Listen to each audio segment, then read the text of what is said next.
Grabar. Bueno, muy bien. Bueno, primero me presento. Mi nombre es Alejandra Tapié. Yo soy docente del Departamento de Genética. En realidad formo parte de la sección clínica del departamento, junto con Víctor y otros compañeros. Entonces, la realidad es que trabajamos sobre todo en atención directa, digamos, de pacientes con patología genética o probablemente genética. La idea en la clase de hoy es eh, analizar algunos aspectos que hacen un poco más complejo el análisis de la herencia mendeliana. Ustedes estuvieron en las clases anteriores analizando los modos de herencia, ¿cierto? De la herencia mendeliana clásica, y vamos a ver algunos aspectos, algunos factores que la complejizan un poco ese modelo de herencia clásico, ¿está? Entonces, en ese sentido, vamos a ver que asumir que un genotipo en particular siempre provoca un fenotipo determinante es una simplificación, ¿sí? O lo mismo asumir que una mutación siempre va a causar el mismo fenotipo, ¿tá? Ni una cosa ni la otra, ni el mismo ni un fenotipo en particular siempre es causado por el mismo gen, ni un gen va a causar siempre el mismo fenotipo, ¿tá? Entonces, vamos a analizar, entre otras cosas, estos tres mecanismos, que son la heterogeneidad de locus, la heterogeneidad alélica, la heterogeneidad clínica o fenotípica, que es lo mismo, y vamos a analizar eh, un poquito en profundidad cada uno de ellos. ¿Tá? Entonces, heterogeneidad y locus, a rasgos generales, se dan mutaciones en distintos locus, ¿sí? O distintos genes que van a causar un mismo fenotipo o un fenotipo muy similar. La heterogeneidad alélica son variantes en el mismo gen que van a determinar un fenotipo igual o muy similar. Y la heterogeneidad clínica o fenotípica son mutaciones en el mismo gen, pero que van a ocasionar distintos fenotipos. Empecemos entonces por el primero, que es la heterogeneidad de locus.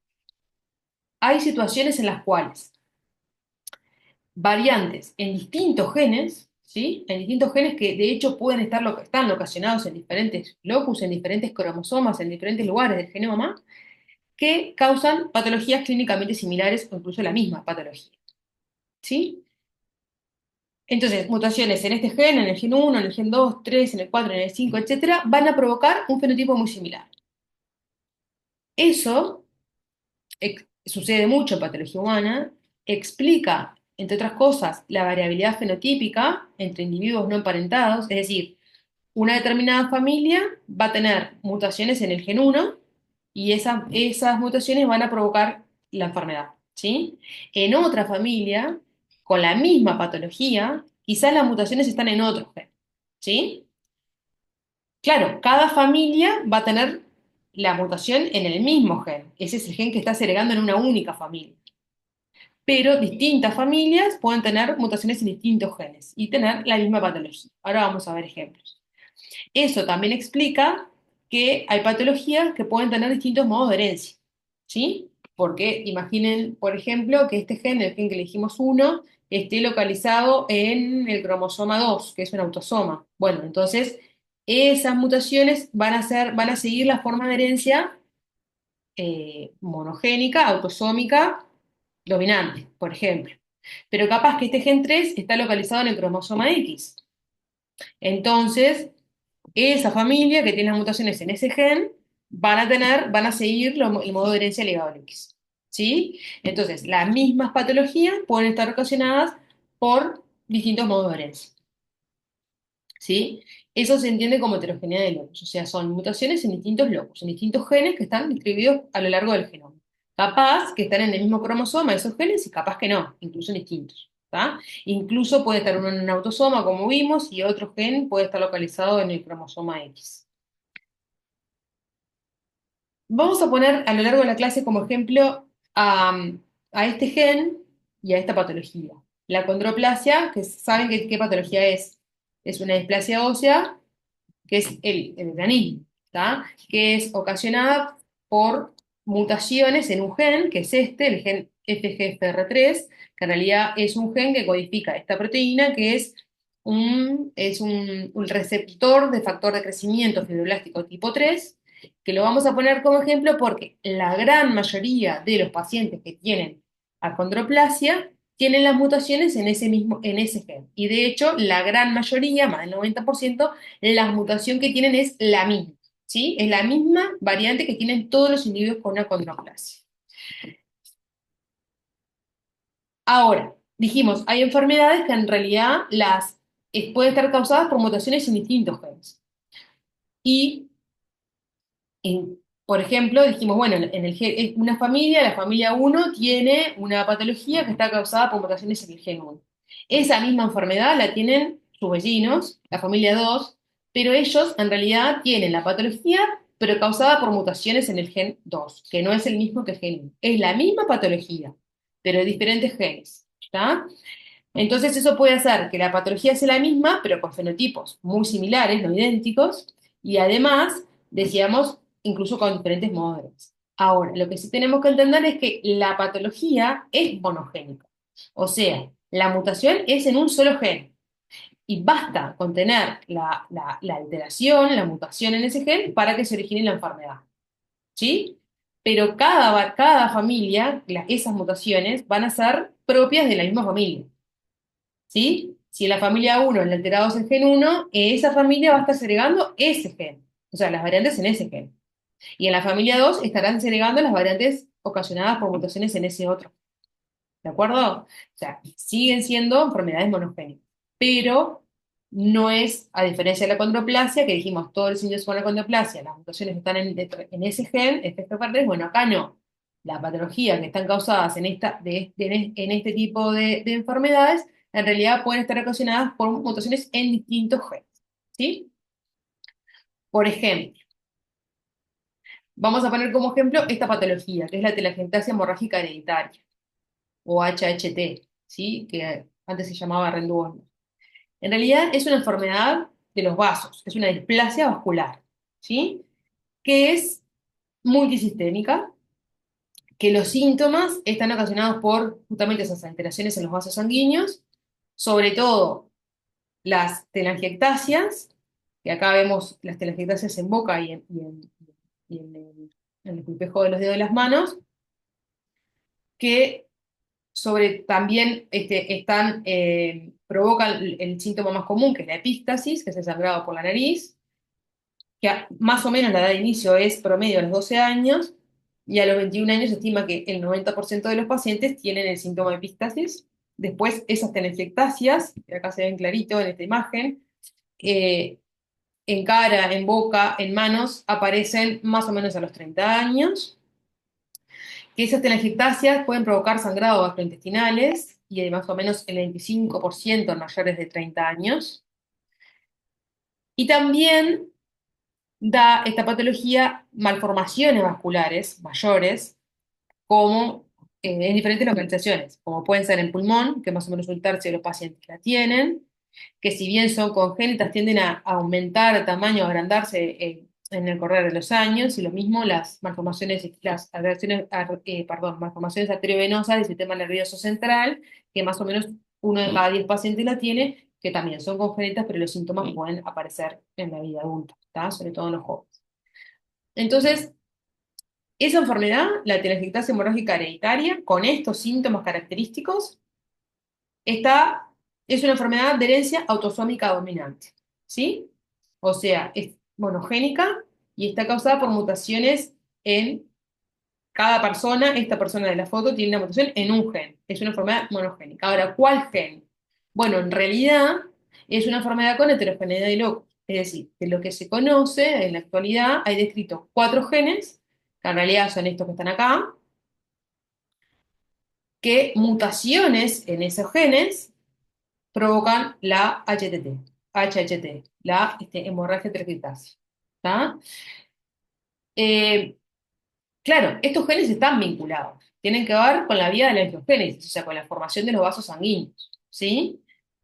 Pero ¿qué quiere decir esto? Que bueno, que en realidad hay familias que van a tener esa enfermedad, pero provocada por mutaciones en este gen, el GDF2.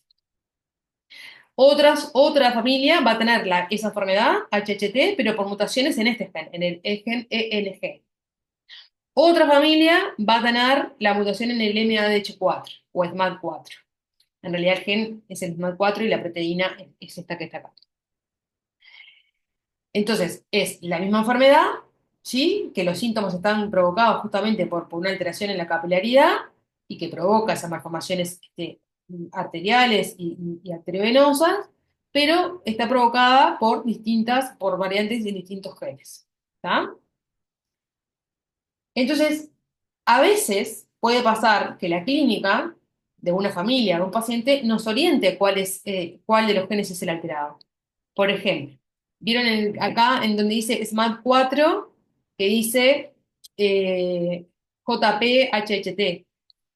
Porque en realidad, si un paciente tiene las malformaciones estas, las telangiectasias y las malformaciones vasculares, y además tiene una poliposis colónica, uno supone que de esos cuatro genes alterados, en realidad el que está alterado, o las mutaciones están en este gen, en el EDMAD4. ¿Por qué? Porque fenotípicamente asocian la HHT y los pólipos colónicos, ¿sí? Ahora, si no tuviera los pólipos, podría ser cualquiera de los cuatro genes alterados. Entonces, ¿qué sucede con estas situaciones? Cuando hay heterogeneidad de locus, uno sabe que, bueno, si por alguna razón, por el riesgo de recurrencia en otros familiares, necesito tener un diagnóstico molecular, por ejemplo, tengo que conocer esto de que hay más de un gen alterado, o probablemente alterado, para elaborar una estrategia diagnóstica más adecuada, ¿sí? En ese sentido, en este caso, si yo tengo un paciente con clínica o con un fenotipo compatible con HHT, yo voy a decir, bueno, como sé que hay cuatro genes involucrados, voy a pedir un estudio molecular de estos cuatro genes para llegar al diagnóstico etiológico molecular en mi paciente. ¿Con qué objetivo? Con el objetivo de confirmar el diagnóstico, pero además de poder realizar un correcto asesoramiento familiar. Si decíamos que es una enfermedad autosómica dominante, ¿sí? ¿Me siguen? Entonces, los cuatro genes están localizados en autosomas, en distintos, no están en el mismo cromosoma, están en distintos, pero sí son cuatro genes autosómicos, ¿sí? Y dijimos que el modo de herencia para los cuatro genes era autosómico dominante. Entonces yo les pregunto, ¿quiénes van a ser los afectados? ¿Quiénes son los afectados? Del punto de vista clínico, ¿quiénes serán los afectados?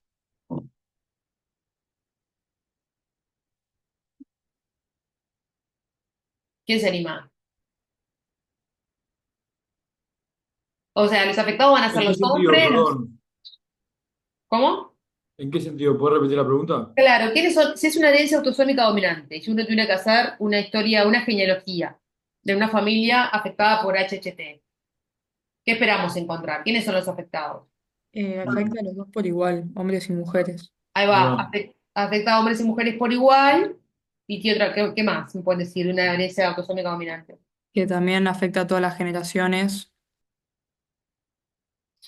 Ahí va, que puede afectar todas las generaciones, porque ¿qué sucede con cada persona enferma? ¿Cómo es el genotipo de cada persona enferma? Si tiene un alelo que ya esté modificado, sí o sí tiene una enfermedad. Es decir, que las personas enfermas generalmente son heterocigotos. Está bien.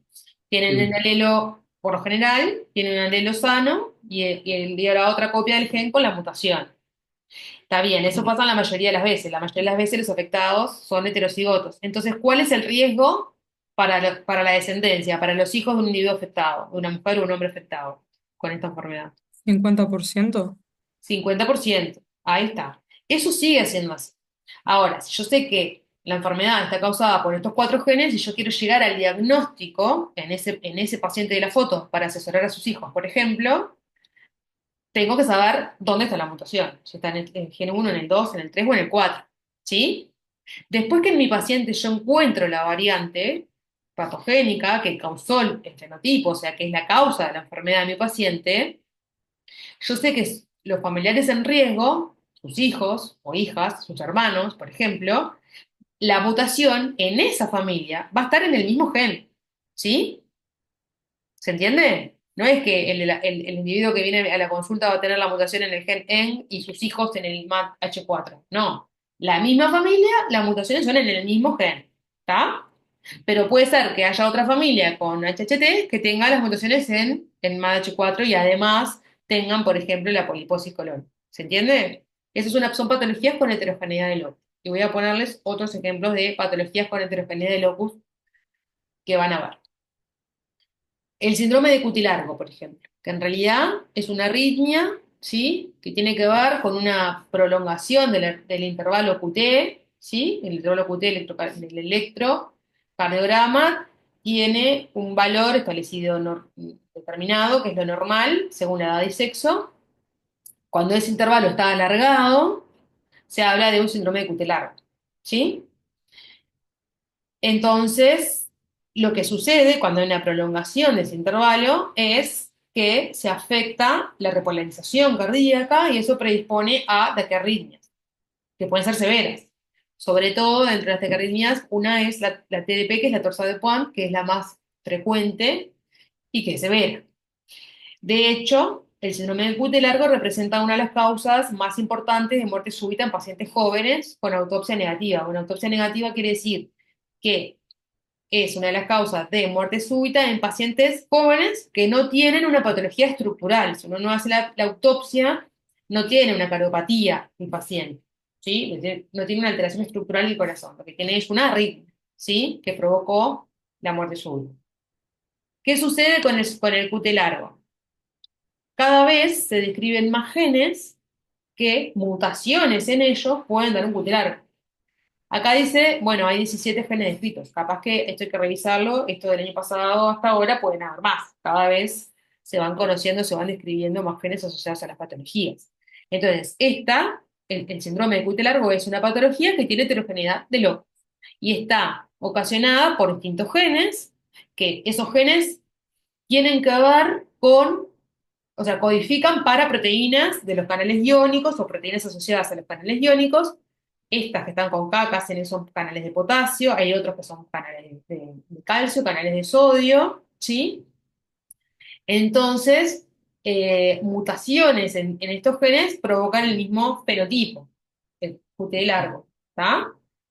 Pero si yo tengo un paciente que le estoy viendo en una emergencia y tiene le hago un electro, tiene un QT largo, yo no sé la alteración en cuál de los genes está. Es monogénico. Va a tener la alteración en uno, pero en cuál no lo sé. De los descritos para esta patología, todos son genes autosómicos, es decir, están localizados en autosomas. Y por lo tanto la herencia es autosómica y además dominante. Como en el caso del HHT, decíamos, bueno, basta con tener, todos tenemos dos copias de cada gen, pero basta con tener, si la mutación estuviera, por ejemplo, en que es un gen que codifica un canal de sodio, el CN5A. Entonces, un individuo afectado que tenga un QT largo por mutaciones en este gen va a ser heterocigoto, va a tener una copia de este gen normal y en el otro alelo, en la otra copia del gen, la alteración. Como es de herencia autosómica dominante, corre lo mismo que para el anterior, o sea, cada individuo afectado va a tener un riesgo de recurrencia del 50%, ¿sí? Ahora, cuanto más yo conozco de por qué de cómo es que se origina la patología desde el punto de vista genético, yo tengo que conocer todos los genes probablemente que estén causando la patología justamente para poderlos estudiar, ¿sí? ¿Te puedo hacer una pregunta? Sí. ¿Qué pasa si tenemos tres mismas de estas que causan el síndrome de QT largo ¿En el mismo paciente? en el mismo paciente? Bueno, eso es poco probable. Por lo general, justamente las mutaciones están en uno de ellos. Lo que sí puede pasar es que porque ¿cómo podemos estudiar? Yo tengo un paciente con el fenotipo cutilar. Yo digo, bueno, como conozco que puede estar que está vinculado porque hay heterogeneidad de locos y todos estos genes pueden estar involucrados, yo voy a pedir un estudio molecular que los cubra a todos. Salvo que, supongamos que el primero de la lista diga, bueno, de los pacientes con síndrome de largo, 90% tienen alteraciones en el gen uno que está ahí arriba. Ah, bueno, capaz que a mí me conviene hacer una estrategia diagnóstica de estudiar solo ese gen, y si no encuentro la variante patogénica en ese, hacer el estudio de otro. Pero si todos más o menos tienen una frecuencia parecida, o no tiene o por el costo-beneficio no tiene sentido estudiarlos de a uno, en la actualidad, por lo general lo que se hace es un estudio molecular que se llama panel de genes asociados a cutelargo. Es decir, a través, sobre todo con las herramientas nuevas, nuevas tecnologías de secuenciación del ADN, conviene hacer la secuenciación de todos estos genes a la vez, justamente para mejorar el rendimiento y el costo. Entonces ahí, claro, ¿qué puede pasar? Que yo tenga más en ese panel, el resultado sea que yo tengo que tengo varias variantes. Ahora voy a tener que analizar cuál es la variante que está causando la patología en mi paciente o en su familia. ¿Por qué? Porque hay variantes que son descritas como patogénicas. O sea, ya está demostrado en la literatura, en las bases de datos, que esa variante determinada, ese cambio puntual en el ADN, causa la patología. Las personas que tienen esa variante patogénica tienen la enfermedad. Después hay otras variantes, capaz que se describen en el gen 65NA, en el resultado viene que hay una variante patogénica en este gen, y tres variantes de significado incierto en el CAP3, o una variante benigna en otro, en el CAL1. Porque cada una de las variantes que aparecen, cada uno de los cambios en el ADN, hay que buscarlo en bases de datos y ver la asociación, o sea, cuál es la alteración que causa justamente en el gen, ¿sí? No todas las variantes tienen el mismo efecto sobre la proteína que el gen codifica y algunas variantes, de hecho, ya están clasificadas como benignas, no pasa nada. Todos tenemos variantes, todos tenemos copia de los genes y no seremos todos iguales. El tema es en qué genes están las variantes que tenemos y qué consecuencias tienen esas variantes, ¿sí? Puede pasar que haya más de una variante patogénica en distintos genes, sí, eso puede pasar. Y por lo general, si eso pasa, el fenotipo es más severo, ¿está? Pero no es lo habitual. Lo habitual es que en una enfermedad de este tipo, autosómica dominante, baste tener la variante en uno de los genes, ¿sí? ¿Tá? Ahí escuchan malas palabras, son mis hijos, esperen que lo voy a, ya vuelvo, ¿está?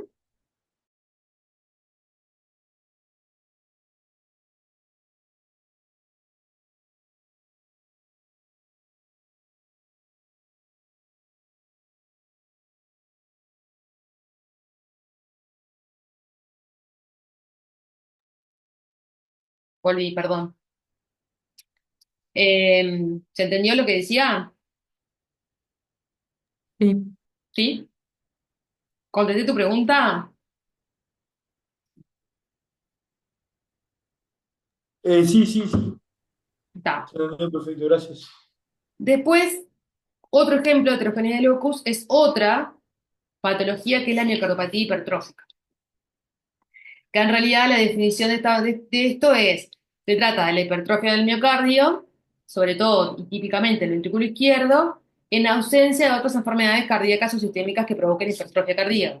Por ejemplo, la hipertensión. ¿Está? Además, por lo general, esta patología no se acompaña de afectación en otros órganos, como sí esas enfermedades sistémicas, que no solo causan la miocarditis hipertrófica, sino que causan afectación en otros órganos. ¿Por qué es importante la miocardiopatía hipertrófica? Porque también es una de las causas principales de muerte súbita en adultos jóvenes, principalmente en deportistas. ¿Tá? Fíjense que también es una patología con heterogeneidad de locus. Cada vez se describen más genes, genes que, este es el nombre, en la tabla hay uno que dice proteína, gen, locus y frecuencia. Entonces, cada uno de esos genes tiene que ver con, codifican para proteínas que son casi todas proteínas importantes del sarcómero, ¿sí? Eh, como la miosina, la troponina, etcétera. Todos esos genes, si se fijan, están localizados en autosoma. Por ejemplo, el primero de la lista, está localizado en el cromosoma 14, y cuando dice así, 14q1, quiere decir que está localizado ¿en qué? ¿Saben? Quiere decir que está No localizado es en el el brazo corto. brazo largo. Claro. Acuérdense que P es el brazo corto, P por petit, y Q es el brazo largo. Entonces, cuando dice así, es la localización cromosómica, justamente. ¿En qué locus está? Ese gen está en el cromosoma 14, en el brazo largo, en esta posición del brazo largo. Estos dos genes que están en el recuadro del rojo, cada uno de ellos tiene una frecuencia de 25%, o sea que el 50% de los pacientes con miocardiopatía hipertrófica tienen una variante en uno de estos dos genes. Pero también hay familias, hay pacientes que la variante no la tienen en estos genes, sino que la tienen en otros de los que están en la lista. Cada uno de ellos tiene una frecuencia mucho menor, ¿está? Vieron que dice ahí abajo, cada uno, unos tienen frecuencia de menos del 5%, otros dicen frecuencia rara, por ejemplo, el TTN, el gen de la titina, bueno, que de miocardiopatía hipertrófica es más raro que el gen que codifica la cadena pesada de la beta-miosina, ¿está? Pero ¿qué sucede? Si yo tengo un paciente o una familia con miocarditis hipertrófica, yo sé que tiene heterogeneidad de locus, entonces sé que a priori puede estar causado por mutaciones en cualquiera de estos genes. Lo mismo. ¿Cuál va a ser mi estrategia? Y bueno, podré, por ejemplo, alguien puede decir, bueno, yo voy a estudiar porque en mi laboratorio, porque tengo acceso más fácil de estudiar estos dos genes primero, hacer la secuenciación de esos dos genes, y si no encuentro nada, si me da negativo, a analizar el resto, o hacer un panel de todos los genes asociados a miocarditis hipertrófica. Lo importante es, no se olviden, es que cada familia con miocarditis hipertrófica va a tener las mutaciones en uno de los genes. Y si yo encuentro en mi paciente cuál es la variante patogénica que está dando la enfermedad, al resto de los familiares en riesgo, por ejemplo a sus hijos, no le voy a buscar el resto, las mutaciones en el resto de los genes, ¿sí? Voy a buscar puntualmente la variante que encontré en mi paciente, ¿sí? Porque esa es la que puede llegar a estar segregando a la familia, ¿sí? ¿Se entiende eso, no? Al paciente índice, al paciente que, el primero que Sí. voy a estudiar, lo voy a estudiar todo, pero cada familia va a tener las variantes en el mismo gen. Entonces, después que yo encuentro la causa en esa familia, al resto de los familiares en riesgo, lo voy a hacer esa mutación y no otras. ¿Ah? Eso es bien importante. ¿Ah? Porque después lo que voy a pedir al resto de los familiares es mutación puntual familiar. Bueno, esta que encontré en el caso índice o en el paciente, esa mutación yo quiero saber si los hijos la heredaron o no. ¿Con qué probabilidad la van a haber heredado los hijos? Y 50%, porque dijimos que es autosómica dominante. ¿Está? Ahora vamos a hablar del otro concepto que es lo de la heterogeneidad alélica.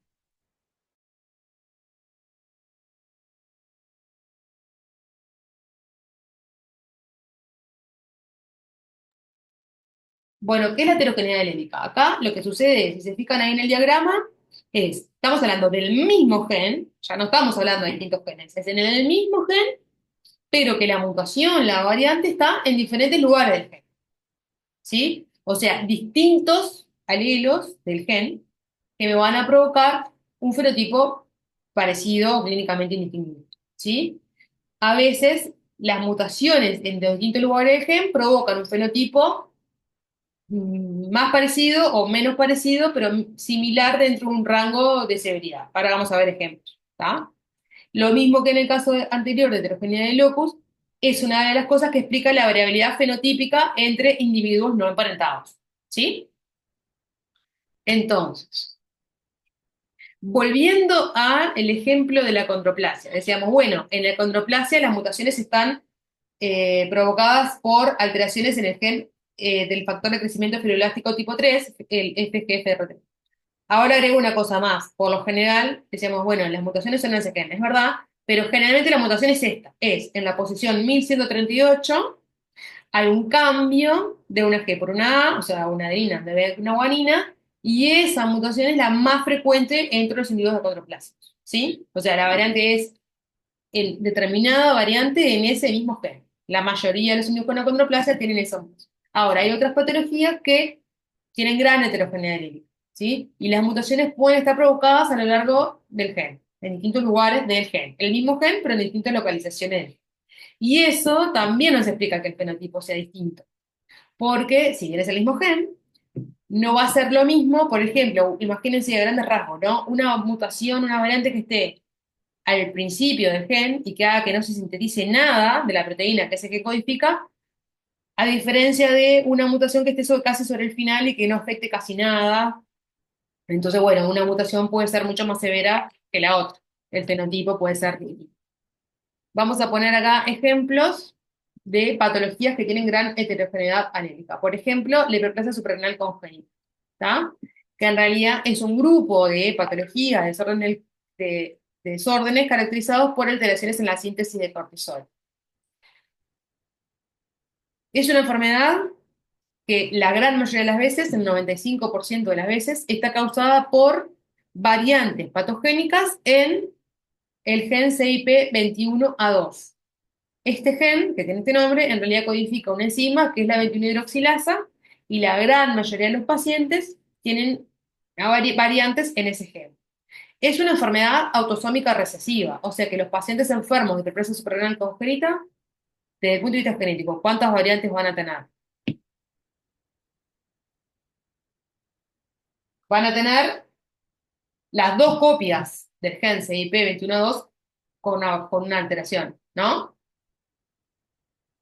Porque las anteriores que habíamos puesto como ejemplo eran dominantes, pero ahora estamos hablando de una enfermedad recesiva. Entonces, los pacientes enfermos de hiperplasia renal congénita, una enfermedad monogénica, y van a tener las dos copias, la gran mayoría de los pacientes que dijimos que estaban provocadas por variantes patogénicas en este gen, bueno, van a tener las dos copias del gen alteradas. ¿Sí? ¿Se entiende eso?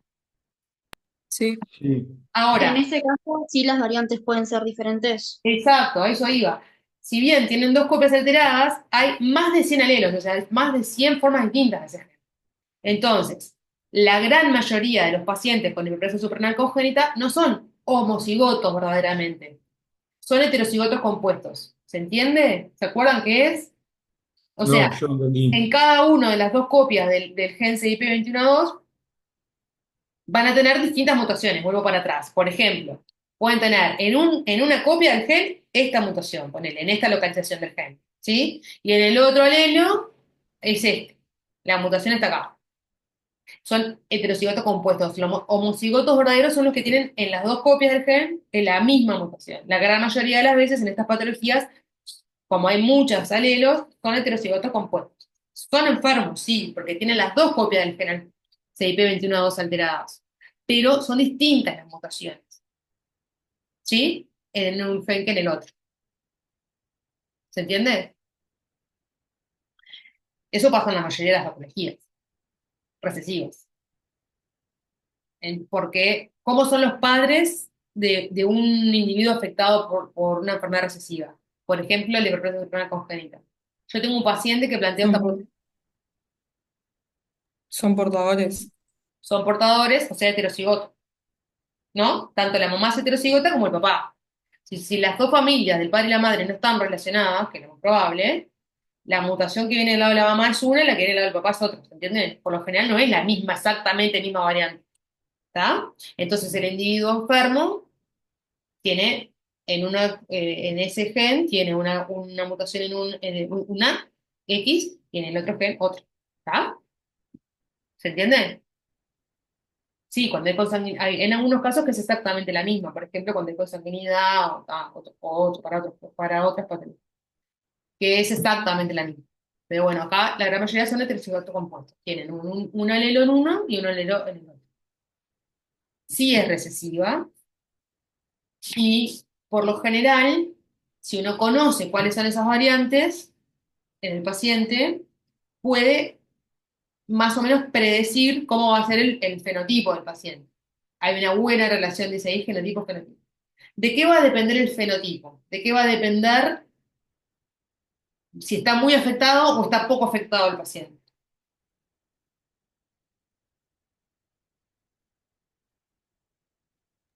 ¿De cuál sea la alteración? De cuál sean, ahí va, de cuál sean las variantes patogénicas. Porque decíamos, bueno, capaz que en una de las copias del gen tiene esta, muy severa, y capaz que en el otro tiene esta, más leve, ¿no? Entonces el fenotipo va a depender de las variantes. No va a ser lo mismo un paciente que tenga las dos copias con una afectación muy severa que otro que tenga las dos copias con una afectación leve. ¿Sí? Y eso es así, y pasa así. ¿Está? Entonces, en realidad, esa enzima, la 21-hidroxilasa, es una enzima que tiene que ver con la síntesis del cortisol. ¿Está? Cuando yo tengo alterada esa enzima, cuando no funciona ninguna de las copias de esa enzima, lo que pasa es que aumenta la CTH, ¿sí? Y eso, el aumento de la CTH, que es una hormona, hace que aumenten los metabolitos anteriores. ¿Se acuerdan? Cuando uno tiene una mutación que cuando hay una vía enzimática y yo tengo una mutación que por alguna razón no paso de un metabólito al otro, se me acumula el anterior de la vía. Acá, en realidad, yo lo que no genero es ni cortisol ni la aldosterona, y por lo tanto me aumenta la CTH y eso hace que se desvíe la vía a la síntesis acá. Me queda acumulado esto y se me desvía a la síntesis sí, de testosterona, ¿está? De andrógenos. Entonces, eso es lo que explica algunas de las manifestaciones fenotípicas del proceso renal congénito, que en realidad las mutaciones en ese gen van a causar distintos grados de pérdida de la actividad de la 21-hidroxilasa. Y por lo tanto, hay un espectro bien, bien amplio de presentación clínica. Desde las formas clásicas, que es la severa, que es la mayor afectación, y después están las pacientes que tienen la forma no clásica de la enfermedad, que es leve. La mayoría de las personas enfermas son heterocigotos compuestos. Entonces, ¿de qué va a depender el fenotipo? Del alelo menos afectado. ¿Por qué del menos afectado? Porque el más afectado no me produce nada encima. No funciona. Ahora, si el otro también está afectado, pero me deja un porcentaje de enzima funcionante, bueno, de ese va a depender el fenotipo, de cuánto me quede de enzima residual. ¿Se entiende? Y eso pasa en estas enfermedades recesivas con los heterocigotos compuestos. El fenotipo casi siempre depende de eso, de cuál es el que algo funciona, o sea, del menos afectado. El que no funciona, no funciona, y no me va a provocar nada, no va a sintetizar nada de enzima. ¿Tá? Ahora, justamente hay distintas mutaciones, acá dicen las mutaciones, estas son las mutaciones, y acá dice cuál es la actividad enzimática. Si se fijan, quedó como corrido, pero si se fijan, hay algunas variantes que dicen polimorfismo normal, o sea, que casi que no afectan la síntesis no me afectan la actividad enzimática. Después hay otras que son Frenchy, mutaciones severas, que me afectan casi toda la enzima, no tengo nada de enzima, y otras que lo afectan más o menos. ¿Está? Entonces, eso explica que tengas en las personas afectadas del proceso renal congénita diferentes fenotipos. ¿Está? Decíamos, la forma clásica es la más frecuente. Y dentro de la forma clásica, la más frecuente es las que tienen insuficiencia suprarrenal por pérdida de sal, ¿tá? Donde yo como no tienen actividad nada de 21-hidroxilasa, no me generan nada de cortisol y además tienen mayor exceso de andrógenos, porque la vía está toda derivada de la síntesis de andrógenos. ¿Tá? Después hay una forma virilizante simple donde hay un porcentaje, sí, de actividad de la 21-hidroxilasa. Y después hay otros individuos con el proceso renal congénita que tienen la forma no clásica, que hay bastante actividad de 21-hidroxilasa, más o menos 20-60%. Entonces, estos pacientes con la forma no clásica no tienen tanto, o sea, tienen cortisol, porque no tienen tanta afectación de la vía, y no tengo tanta insuficiencia suprarrenal. ¿Tá? O sea, es la forma más leve, la no clásica. ¿Tá? Otra patología en la cual hay heterogeneidad alélica es esta distrofia muscular de Duchenne-Becker. La distrofia muscular de Duchenne-Becker en realidad son formas alélicas de la misma enfermedad. Estas enfermedades están causadas por mutaciones en un gen que se llama DMD y que está localizado en el cromosoma X. ¿Sí? Entonces yo les pregunto, si está localizado en el cromosoma X, ¿quiénes son los afectados? ¿Hombres, mujeres? ¿Quiénes transmiten la enfermedad? Los escucho. Todos, depende si es dominante o recesivo, quién es más afectado. Es una enfermedad recesiva ligada al X. Los hombres son los más afectados y las mujeres son portadoras que lo tienden a transmitir, ¿Y quiénes transmiten la enfermedad? Los hombres son los más afectados, ¿y por qué? porque solo tienen un X. La Exacto. mujer, las mujeres tienden a compartirla y un hombre no puede darla a otro hombre. Bien. O sea, las mujeres tienen dos cromosomas X. Entonces, si yo tengo un X con la mutación y el otro X no, me basta la copia sana para no tener la enfermedad o para tener síntomas más leves. Ahora, los hombres tienen un cromosoma X solo, o sea, o mejor dicho, solo un cromosoma X, entonces si tienen la mutación patogénica en ese X, se manifiesta la enfermedad. Ahora, de lo que veníamos hablando, ¿cómo puede explicarse entonces que en hombres afectados en este gen DMD, que es el mismo gen, que codifica una proteína muscular muy importante, que es la distrofina, yo tenga un fenotipo muy severo, que es la distrofia muscular de Duchenne, que se manifiesta en la fase temprana, con niños que tienen como un retraso en la adquisición de la marcha, y después hay realmente un retroceso en lo que tiene que ver con el motor, con dificultad para pararse, para saltar, para correr. Es una enfermedad muy catastrófica, rápidamente progresiva. Estos niños terminan en algún momento en silla de ruedas. No. Y después hay otros pacientes que tienen una forma mucho más leve, que es la distrofia muscular de Becker, alteraciones en el mismo gen, en el gen DMD. Pero que acá la debilidad muscular es de inicio tardío y por lo general mucho más, de más lenta progresión. Entonces, ¿cómo puede explicarse eso?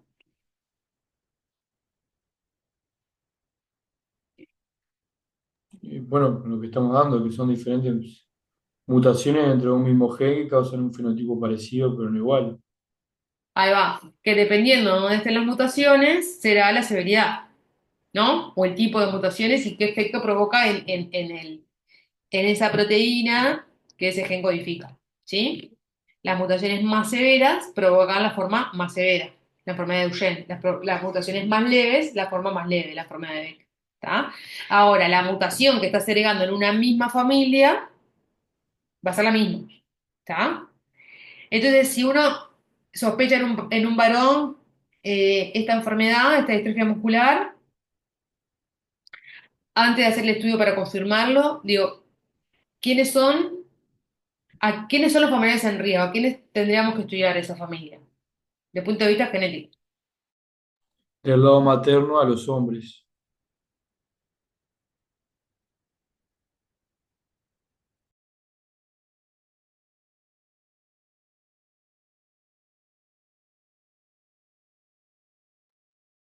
Perdona, repetímelo. Tendríamos que estudiar del lado materno a los hombres, para ver, porque son los factores de riesgo, si sabemos que está esa enfermedad en la familia. Sí, en realidad entiendo lo que tú decís. El paciente que tú estás viendo seguramente sea un hombre, un niño, y vas a hacer el planteo de diagnóstico. A lo que interesa estudiar es esa mamá, porque son portadoras, generalmente portadoras y asintomáticas, y si tienen más hijos varones van a tener más hijos afectados. Porque estos pacientes por lo general no se reproducen, por lo severo que es el cuadro, ¿se entiende?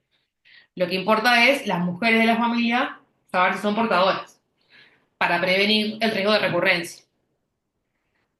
Porque si su mamá es portadora, que es lo más probable, está en riesgo de tener otros hijos varones afectados.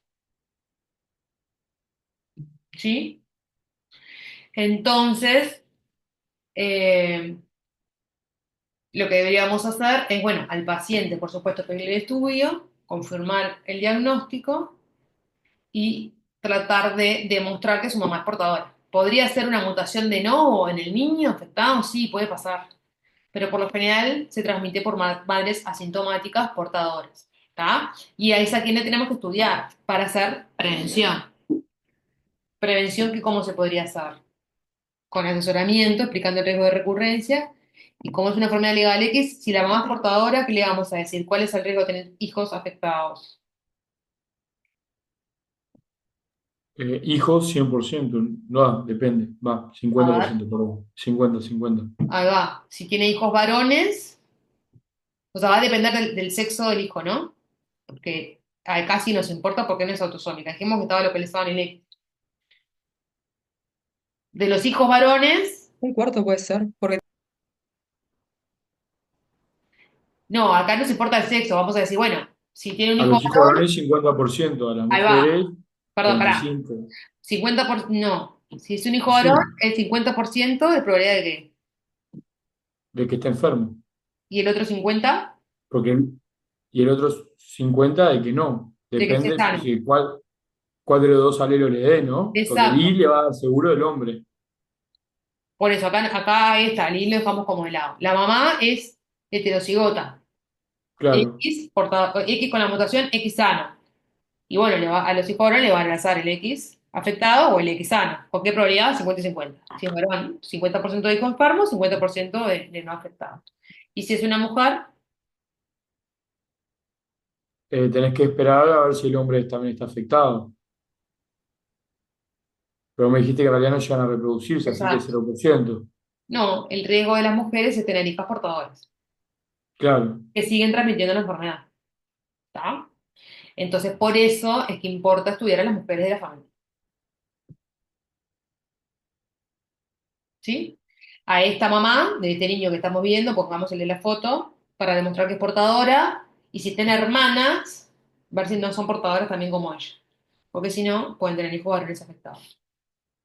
O sea que, si bien son los varones afectados, las que importan mucho captar son a las mujeres futuras, ¿no? Porque, futuras que se puedan reproducir en la familia. Eh, Y bueno, y entonces, como decíamos, bueno, es importante este gen, además el DMD, es el que codifica la distrofina, es uno de los genes más grandes del genoma, está compuesto por 79 exones, más o menos, y las mutaciones pueden estar a lo largo de todo el gen, algunas son más frecuentes que otras. Entonces, según el tipo de variante o mutaciones, es el fenotipo. Entonces, bueno, decimos, bueno, las variantes que no afectan el marco de lectura generalmente proporcionan un fenotipo leve porque algo de distrofina se produce, entonces el fenotipo será el de Becker. Y si las variantes afectan el marco de lectura, tendrán los pacientes un fenotipo severo o distrofia muscular de Duchenne porque ya no tengo distrofina. O sea, la ausencia de distrofina es mucho más severa. ¿Está? Porque la mayoría de las mutaciones acá son re-arreglos, ¿tá? No son mutaciones puntuales, la gran mayoría de las veces. Son mutaciones que son deleciones. Entonces, si esa deleción me afecta el marco de lectura de en la proteína, bueno, ahí va a ser severo. Si no lo afecta, no va a ser tan severo, ¿tá? Y va a dejar que algo de distrofina se produzca. O sea que es otro ejemplo, es una enfermedad que tiene heterogeneidad alélica y en este caso es monogénica, ¿sí? Pero el gen, ese DMD, está localizado en el cromosoma X, o sea que el modo de herencia será ligado X. Pero además va a depender del tipo de mutaciones para ver cuál será la severidad que está circulando en la familia. ¿Se entiende? ¿Sí? Acá vamos a hablar de otro concepto, que es el de la heterogeneidad genética. Acá son mutaciones en el mismo gen, ¿está? Este gen, por ejemplo, que es el LMNA o el gen que codifica la proteína que se llama lamina A, que mutaciones en el mismo gen me provocan todos este tipos de fenotipos distintos o enfermedades distintas. O sea, yo puedo tener mutaciones en el gen de la lamina A que me provoquen una distrofia muscular. En otro caso, una miocardiopatía dilatada, o sea, ya la afectación es muscular pero específica del músculo cardíaco. Pero en otros casos me provocan fenotipos que no tienen nada que ver. Tienen que ver con arritmias o otra enfermedad que es neurodegenerativa como el Charcot-Marie-Tooth. ¿Tá? O sea, las mutaciones están en el mismo gen. Pero ese mismo gen, mutaciones en diferentes lugares de ese gen, me dan patologías distintas. ¿Sí? Distrofias musculares, distrofia o alteración muscular del músculo cardíaco o arritmias, etc. Volviendo al ejemplo entonces de la acondroplasia, decíamos, bueno, la mayoría de los individuos con acondroplasia tienen las mutaciones en el gen FGFR3, y de hecho decíamos, la mayoría de los individuos con acondroplasia tienen la misma mutación en ese gen. Ta. Ahora, este gen, el FGFR3, que está localizado en el 4p16.3, o sea, en el autosoma, que es el cromosoma 4, en el brazo corto, en esta posición cromosómica, está este gen. ¿Está? Mutaciones en distintos lugares de ese gen dan diferentes fenotipos. O sea, hay heterogeneidad genética, ¿sí? O clínica. Quiere decir, Decíamos, esa mutación, ¿se acuerdan la 1138GA que mostrábamos hoy? Bueno, esa es la mutación más frecuente que da el fenotipo acondroplasia. Ahora, mutaciones en otros lugares de ese gen dan otra displasia ósea parecida, como la hipocondroplasia, que es una forma distinta a la condroplasia, pero también es una displasia ósea,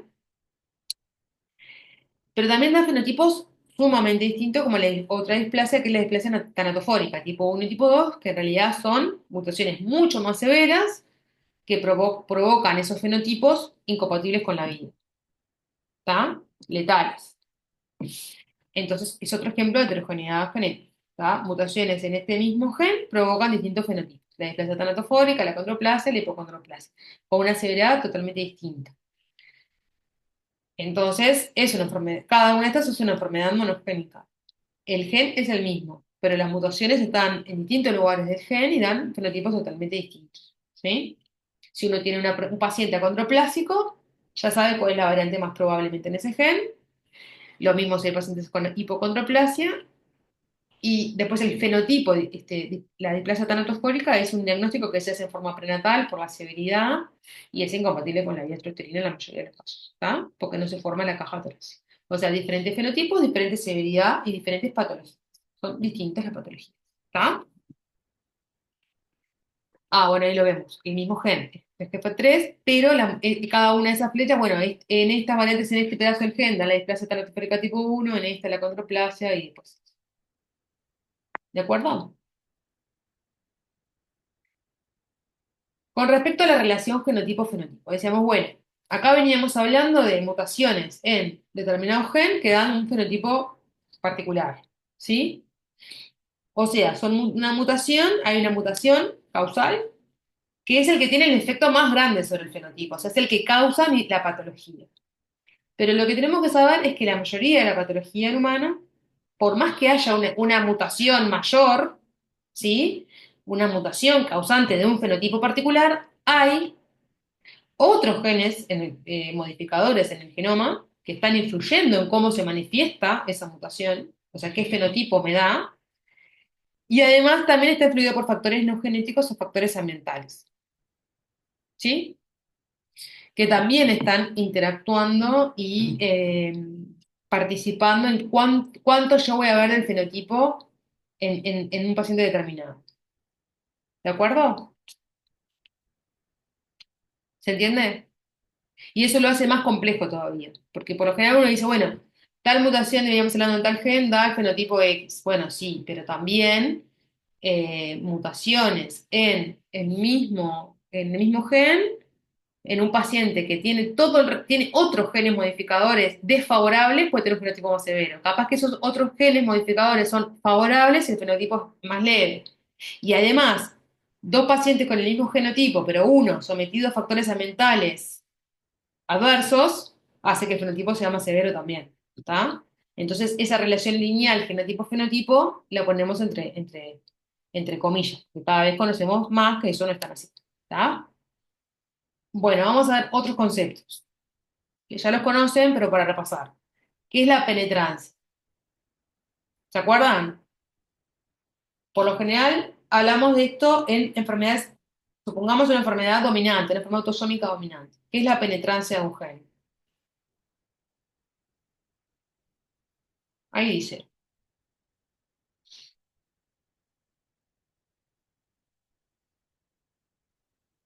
Es la probabilidad de que un alelo o alelos patogénicos tengan alguna expresión fenotípica.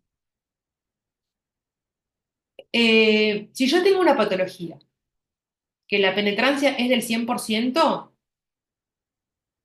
todos los individuos que tengan la mutación van a tener la enfermedad. O sea, tiene una penetrancia del 100% o penetrancia completa, ¿sí? El 100% de las personas que tienen la mutación variante C.1138GA en el gen FGFR3 van a tener acondroplasia, ¿está? Es una enfermedad con una penetrancia del 100% o penetrancia completa. Ahora, hay otras patologías que la penetrancia es menor al 100, o sea, penetrancia incompleta. Por ejemplo, si yo tengo una patología que tiene una penetrancia del 70%, ¿qué quiere decir? que 70% de los individuos que tengan el alelo alterado, el genotipo alterado, van a expresar realmente el fenotipo, ¿sí? Porque no todas las personas con el genotipo que causa la enfermedad van a manifestar los síntomas. Tienen penetrancia reducida. Algunas personas tendrán el genotipo que causa X enfermedad, pero no van a manifestar los síntomas. ¿Se entiende? ¿Se acuerdan de eso? Sí, Ahora voy a mostrar un ejemplo. Si uno ve esta genealogía, ¿qué es lo más? Si tiene que decir, mirándola, es una genealogía que es bastante informativa, porque tiene 3 generaciones, hay varios individuos en cada una de las generaciones, y hay pacientes afectados, que son los que están, ¿se acuerdan?, pintados, y otros que no. Los sanos son los que no están pintados. ¿Se acuerdan? Los cuadrados son varones, los redondeles son las mujeres, los círculos, ¿va? Entonces, acá, a golpe de vista, ustedes miran y dicen, bueno, hay pacientes afectados en 2 generaciones, hay hombres y mujeres afectados, ¿sí? ¿Cuál es hay igual el modo de herencia más probable? Más probable. autosómica dominante. Autosómica dominante, por ejemplo. Bien. En la modo de herencia autosómica dominante decíamos, tanto hombres como mujeres pueden transmitir el rasgo a sus hijos, tanto hombres como mujeres, ¿no? ¿Sí? Sí. Ahora, ¿qué sucede acá con el individuo acá? 2, 3, así se denomina, ¿está? Generación 2, individuo 3. ¿Qué pasa con el hombre este 2, 3? Tiene un hijo afectado y él no está pintado.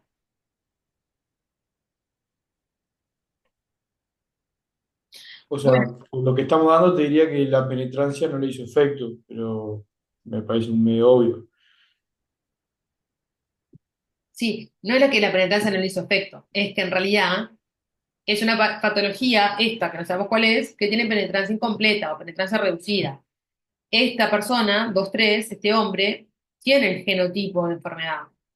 Por eso se lo transmitió a su hijo, pero en realidad él no manifiesta los síntomas, porque tiene penetrancia reducida. Entonces, no todas las personas con el genotipo de riesgo van a tener la enfermedad. ¿Sí? Entonces, en una enfermedad, si yo conozco cuál es el porcentaje de penetrancia, por ejemplo, si yo le dijera que esta patología X, que está ahí segregando en esa familia, tiene una penetrancia del 80%. Yo tengo que asesorar a esa familia cuál es la probabilidad de tener hijos afectados. Bueno, decíamos, si es una enfermedad autosómica dominante, este que está acá, el 1, el 2-1, tiene un riesgo de que tanto a hijos varones como mujeres de un riesgo de transmitir la enfermedad en 50%, ¿no? En cada embarazo es un debate independiente. ¿Estamos de acuerdo? Esta mujer Sí. acá, lo mismo, y este también. No tenés Ahora, que si es una multiplicarla. enfermedad de penetrancia reducida y no todos los que tienen el fenotipo afectado van a tener la enfermedad, el riesgo ya no es 50%. Va a depender de la penetrancia de la enfermedad. O sea, si la penetrancia es el 80%, que habíamos puesto de ejemplo, entonces la probabilidad de tener un hijo afectado no es 50, es 40%, porque es el 80 de 50. Nadie le va a aplicar en el cálculo, pero es para que entiendan que es menor al 50, porque la penetrancia de la enfermedad no es del 100, ¿está? Entonces, importa cuál es la penetrancia para las distintas enfermedades. Es otra de las cosas que complejiza un poco el análisis de la herencia mendeliana. ¿Lo entienden? ¿Sí? La Sí, probabilidad es 50%, sí, está bien, pero si la penetrancia es incompleta, la probabilidad no es esa. Si yo conozco la penetrancia, puedo hacer el cálculo. Si no conozco cuál es el valor de penetrancia, no. Tengo que saber que es menos del 50 y no puedo decir cuánto. Pero son cosas que hay que conocer para poder hacer un correcto asesoramiento. Lo mismo el otro concepto, la expresividad variable. ¿Se acuerdan? Por ejemplo, eh, para algunas enfermedades, también, sobre todo autosómicas dominantes, el grado de expresión en distintos individuos, incluso de la misma familia, o sea que tienen la misma variante segregando, tienen diferente severidad en la expresión, o sea, tienen expresividad variable, ¿está? Y eso explica justamente la variabilidad fenotípica dentro de la misma familia. ¿Y por qué es importante esto? Porque, por ejemplo, la neurofibromatosis tipo 1, que es la enfermedad neurocutánea más frecuente es una enfermedad autosómica dominante, ¿sí? Que el diagnóstico está basado en una serie de criterios clínicos, que son varios, 7, y para ser diagnóstico hay que tener dos o más de esos 7 criterios. Uno es estas, las manchas café con leche. Otro, el criterio es estos bultitos que están acá, que son los neurofibromas. Después los nódulos de Lisch, que son estos amartomas del iris. O el idioma del nervio óptico. Ta. Es decir, pero yo tengo, capaz, que en la misma familia, una madre que tiene neurofibromatosis solo con manchas café con leche y neurofibromas, y entonces tengo el diagnóstico, pero yo no le puedo asegurar que a sus hijos, que sí tienen un riesgo del 50% de tener hijos o hijas afectados, porque es una enfermedad autosómica dominante, no le podemos decir que, mira, como tú tenés una expresión leve, quédate tranquila que tus hijos van a tener expresión leve. No sabemos. De hecho, sabemos que eso puede no ser así y lo vemos. Misma familia, misma mutación segregando, uno de los miembros de la familia, síntomas más leves y uno capaz que tiene la forma severa, con un glioma, un tumor del sistema nervioso central, un tumor del nervio óptico. ¿Está? Entonces, hay muchas enfermedades que tienen expresividad variable y eso es importante en el momento de hacerles un correcto asesoramiento. ¿Sí? ¿Lo entienden? Otro ejemplo de expresividad variable. La holoprosencefalia, que es un tipo de malformación del sistema nervioso central. Hay distintos tipos de holoprosencefalia y diferentes etiologías y mecanismos etiopatogénicos. ¿Está? En particular, acá en el ejemplo, estamos hablando de un tipo de holoprosencefalia causado por mutaciones en ese gen se llama SHH, que es el Sony Hedgehog, o sea, que codifica esa proteína Sony Hedgehog, que en realidad da un espectro de presentaciones fenotípicas bien variables. Es decir, puede haber en la misma familia todo un rango de manifestaciones bien distintos de diferentes severidad. Desde la forma más leve, que es esto, que es ven que tiene un incisivo central único, y no dos. Esta es la forma más leve, es un defecto de la línea media por lo general. Esta es la forma más leve. Acá, en la forma de holoprosencefalia, con una fisura labiopalatina bilateral, y esta es la forma más severa, que es la ciclopia, o sea, que tiene una cavidad ocular única. ¿Tá? O sea, la misma mutación segregando en la familia puede haber, a este niño o niña que nazca, se puede hacer diagnóstico de que su padre o madre estaba afectado porque tiene un incisivo único.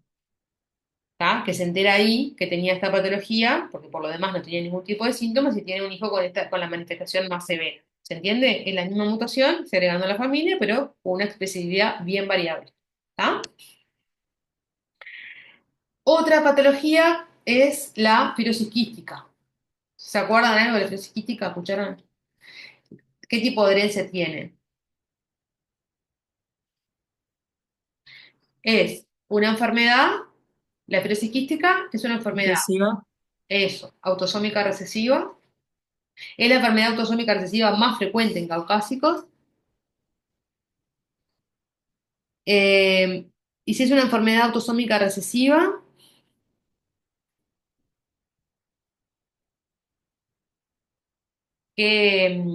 que, que está causada por mutaciones en un gen que es el gen CFTR, que codifica un, un receptor de cloro de las membranas, que es muy importante, y que las personas afectadas tienen los dos CFTR, ¿no? Porque es recesiva, autosómica recesiva, los dos CFTR con una mutación, digamos, ¿sí?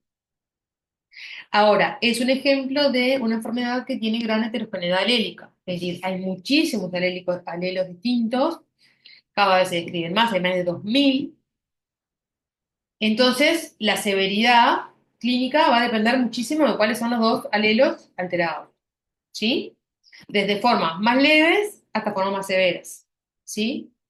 Y después cada vez se conoce más la correlación entre genotipo y fenotipo, es decir, por ejemplo, eh, hay algunos,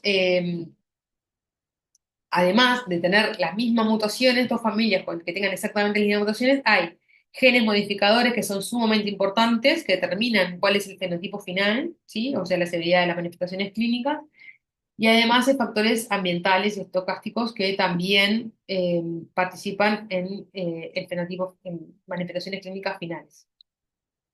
Por ejemplo, es una enfermedad que afecta sobre todo el árbol respiratorio, ¿sí? Y también el páncreas, exócrino, una insuficiencia pancreática, entre otras cosas, ¿está? Entonces, por ejemplo, para la insuficiencia pancreática, exócrina, si se fijan, la mayoría del fenotipo tiene que ver con justamente las mutaciones en el gen CFTR.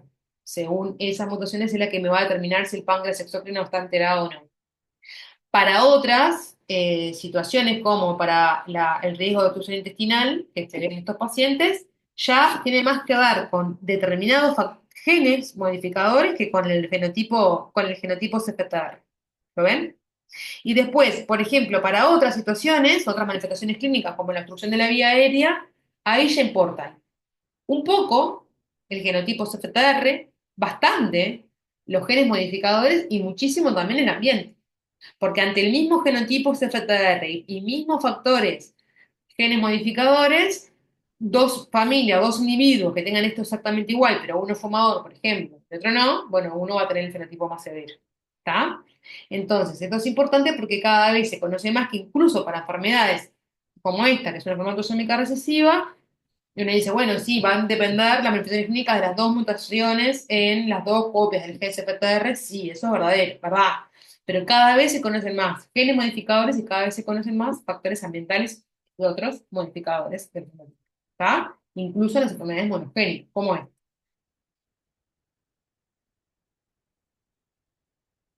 O sea, cuáles son esos factores modificadores, esos genes modificadores? Bueno, genes que tienen que ver con la respuesta inflamatoria, con el daño y reparación de los tejidos, con el transporte iónico y las infecciones, etcétera. Todos esos genes modificadores que codifican todas esas otras cuestiones inflamatorias, y de respuesta infecciosa, etcétera, van a tener que ver con el fenotipo de final de los pacientes que tienen esta enfermedad. ¿Está? Entonces, algo que es importante, decimos, bueno, acá los factores genéticos son importantes, los factores ambientales que están rodeando este genotipo también son importantes, y como muestra de eso es que la penetrancia y la expresividad son también evidencias de la interacción entre la mutación que tiene el paciente y otros genes del genoma y también las interacciones entre el genotipo y el ambiente. En ese sentido, después vamos a ver algo más al final, pero otra de las cosas que le queríamos comentar es el concepto este de pleiotropía. ¿Se acuerdan qué era la pleiotropía o el efecto pleiotrópico de una mutación? ¿Se acuerdan que a veces una misma mutación provoca efectos en diferentes órganos y diferentes sistemas? Que todos están relacionados con la expresión de la misma mutación. Por ejemplo, esa patología que se pone ahí como ejemplo, que es el síndrome de Marfan, que es una enfermedad causada por mutaciones en un gen que se llama fibrilina, que codifica la fibrilina, en realidad. Las manifestaciones fenotípicas, o sea, mutaciones en el gen de la fibrilina, dan defectos esqueléticos, ¿sí? Defectos a nivel ocular, como la solución del cristalino, defectos a nivel cardíaco, como la dilatación del arco aórtico, aneurismas aórticos, ¿está? O sea, esa es la pleiotropía. La misma variante causa efectos en diferentes órganos diferentes. Después, con respecto a otra cosa que tiene que ver con las enfermedades autosómicas dominantes, otra cuestión que puede complicar un poco el análisis de una genealogía o una enfermedad autosómica dominante, que es el concepto de las que eran las mutaciones de no. ¿Se acuerdan ustedes? Sí, cuando no había ningún afectado antes y como parece así, en Ahí va. varias. Sí, como en este ejemplo acá, de esta genealogía. Acá lo mismo, este gene que es el que da la condroplasia, la FP3, esta es la mutación, una de las mutaciones frecuentes, y también es frecuente justo en esa patología, por eso lo ponemos de ejemplo, es que si bien es una enfermedad autosómica dominante, la gran mayoría de las veces ocurre como una mutación de novo. Quiere decir que los padres, padre-madre, son sanos, no tienen la enfermedad. ¿Sí? Es una mutación espontánea en este individuo, en este caso. ¿Sí? Eso es una mutación de novo. A partir de este paciente, esta persona que tiene la mutación, sí, allí esa persona tiene un riesgo para su descendencia de un 50%, porque él es heterocigoto, ¿sí? Y como es una enfermedad dominante, es heterocigoto, tiene una copia de este gen sana y una copia con esta mutación. Entonces le podrá pasar a sus hijos o hijas la copia afectada, o sea, la copia con la mutación o la copia sana. ¿Está? Y entonces el riesgo de recurrencia para sus hijos es del 50%. ¿Sí? Ahí lo que dice es que existe una relación inversa entre el fitness de una enfermedad autosómica dominante y la proporción de individuos que la reciben como no. La voy a simplificar. ¿Se acuerdan cuando poníamos en el ejemplo del gen FGFR3 que decíamos, bueno, ese, si bien es verdad, hay una mutación específica que da la condroplasia, pero otras variantes en el gen dan la hipocondroplasia y la displasia tanatofórica? Los fenotipos más severos, eso es el fitness, ¿no? La capacidad de reproducción, digamos. Cuanto más severo es el fenotipo, por ejemplo, el fenotipo displasia tanatofórica, ese que es ya intraútero, se ven las alteraciones y es incompatible con la vida extrauterina, obviamente la capacidad de reproducción de ese individuo es cero, porque si decimos que no es compatible con la vida, esas personas no se reproducen. Entonces, la gran mayoría de las veces, esas mutaciones, la displasia tanatofórica, es ocasionada por mutaciones de novo, ¿sí? Porque no es heredad de padre, los padres no llegan a reproducirse, ¿se entiende? Eso es lo que quiere decir eso, ¿sí? Para algunas enfermedades, como esa, la displasia tanatofórica y otras, la gran mayoría de las veces los afectados son producto de una mutación de novo, ¿sí? ¿Se entendió? Sí, Bien. Queda re poco, ¿tá? Acá, otras características. Acá estamos hablando, por ejemplo, ¿qué es el fenotipo influenciado por el sexo? Es sencillo de entender. Vamos a poner como ejemplo la hemocromatosis hereditaria. La hemocromatosis, que es una enfermedad que tiene que ver por un aumento, un acúmulo de hierro en el organismo y todas las consecuencias que eso ocasiona a nivel del hígado y otros tejidos, es una enfermedad autosómica recesiva. Por lo tanto, se expresa, dijimos, en ambos sexos, es autosómico. No debería tener que ver, ser más frecuente en hombres o mujeres, etcétera. Sin embargo, esta enfermedad se ve con una frecuencia 5:1 hombres con respecto a mujeres, o sea, 5 veces más frecuente en hombres que en mujeres. Si bien es autosómica, la enfermedad es más severa o se manifiesta más en hombres que en mujeres porque las mujeres con el periodo menstrual tienen un mecanismo de eliminación de la sobrecarga de hierro con las menstruaciones, ¿sí? Que los hombres no tienen, evidentemente. Entonces, si bien afecta a los dos sexos por igual, el fenotipo está influenciado por el sexo, porque en ese caso eh, las mujeres tienen un fenotipo más leve, todo por lo general, ¿no? Siempre hablamos de generalidades, pero por lo general los hombres tienen una manifestación más severa. ¿Se entiende? Después existen otras patologías en las cuales el fenotipo está limitado por el sexo. También acá hablamos de una enfermedad autosómica.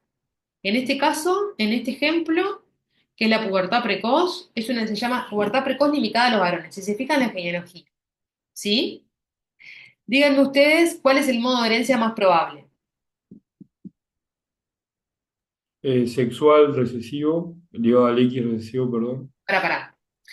Ligado al X recesivo, pensemos. Ligado al X recesivo, los afectados son varones. Sí. ¿Y a quién le transmiten los varones la enfermedad? Ah, perdón, no. Claro, porque le transmite de un varón a otro varón. No Eso. puede ser. Este caso acá, el primero acá, hombre que le transmite a varón, ya sabemos que esto ligado al X no es, porque los varones le Sí, transmiten a sus varones el Y, no el X. sí, sí. Lo que pasa es que hay mucho varón Ahí con vos va, temas. ahí va. En realidad, lo que pasa acá es una genealogía autosómica dominante, pero es verdad, los afectados son los varones y no las mujeres. Pero esto tiene que ver porque, en este caso, las mutaciones, o sea, es una enfermedad autosómica, pero la mutación está ocasionada en un gen que codifica el receptor de la hormona LH, ¿sí? Entonces, las mujeres, generalmente, si bien son heterocigotas y deberían ser afectadas por esta patología, son asintomáticas. ¿Por qué? Porque las mujeres lo que importa para iniciar la pubertad es la FSH, es otra hormona, no la LH. ¿Se entiende? Entonces obtenemos en una genealogía una distribución, una frecuencia esperable, varones versus mujeres, distinta a 1:1, que sería lo esperable para una herencia cualquiera autosómica dominante. ¿sí? Pero acá en este caso es limitado por el sexo por eso, porque las mutaciones justo están en el receptor de la hormona luteinizante que tiene que ver con la pubertad masculina, no femenina, ¿está? Entonces las mujeres, por más que tengan la mutación, no van a presentar síntomas, ¿sí? Pero lo transmiten a sus hijos, ¿lo ven? Mujer acá, asintomática, lo transmite, esta también lo transmite a sus hijos varones. O sea, a las mujeres también, pero las mujeres van a ser heterocigotas y asintomáticas. ¿Lo ven?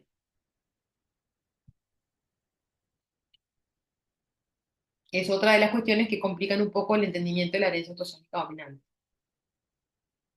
¿Está bien? Y esta es la última diapo. Hasta hace un tiempo se hacía como una distinción muy categórica de las enfermedades monogénicas versus las enfermedades multifactoriales. Las enfermedades monogénicas son todas las que veníamos hablando. Las multifactoriales son ¿cuáles? ¿Cuáles son las enfermedades multifactoriales? Las van a ver después, bien. Pero las enfermedades multifactoriales son las que tienen una base poligénica, es decir, actúan varios genes, cada uno con con cada uno de los genes dando un poco de, sumando un poco de fenotipo, digamos, ¿sí? Y dependiendo cuántos genes alterados, cuál será el fenotipo. Pero las enfermedades multifactoriales tienen una base poligénica, pero que además está influida por factores ambientales, ¿sí? Las enfermedades multifactoriales de la vida adulta, más frecuentes, bueno, todas, la hipertensión, la diabetes, son todas multifactoriales. Hay una base poligénica en su determinismo, pero también influenciada por factores ambientales, clarísimo, ¿no? Ahora, antes de empezar, bueno, decíamos las enfermedades monogénicas, está presente la alteración en tal gen, bueno, el fenotipo va a ser tal. Y ahora cada vez se ve más que esa distinción entre un rasgo monogénico, una enfermedad monogénica, y los rasgos complejos o multifactoriales no es tan clara, que es como un espectro, en realidad. Dice acá, es una percepción más que una realidad biológica. Porque, decíamos, si bien las enfermedades monogénicas tenemos un gen, alterado, un gen, porque es monogénica, que tiene un efecto mayor sobre el fenotipo. Es verdad.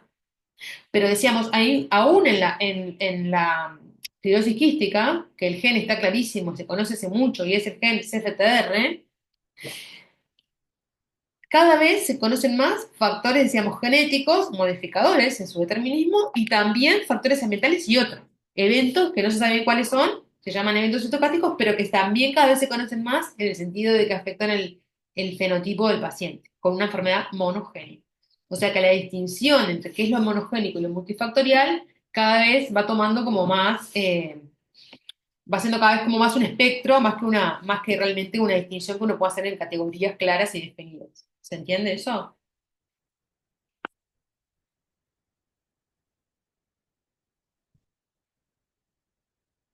¿Sí?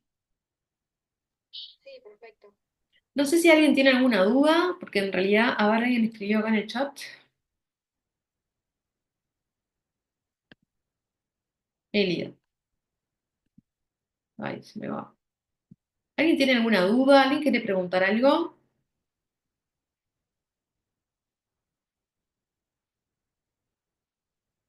Les pido disculpas por las interrupciones. No, yo no tengo ninguna duda.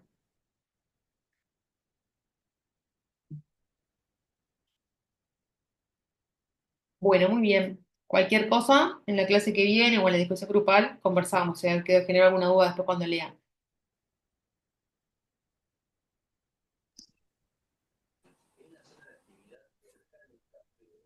Perfecto, gracias. Chao, hasta luego. Gracias. Gracias.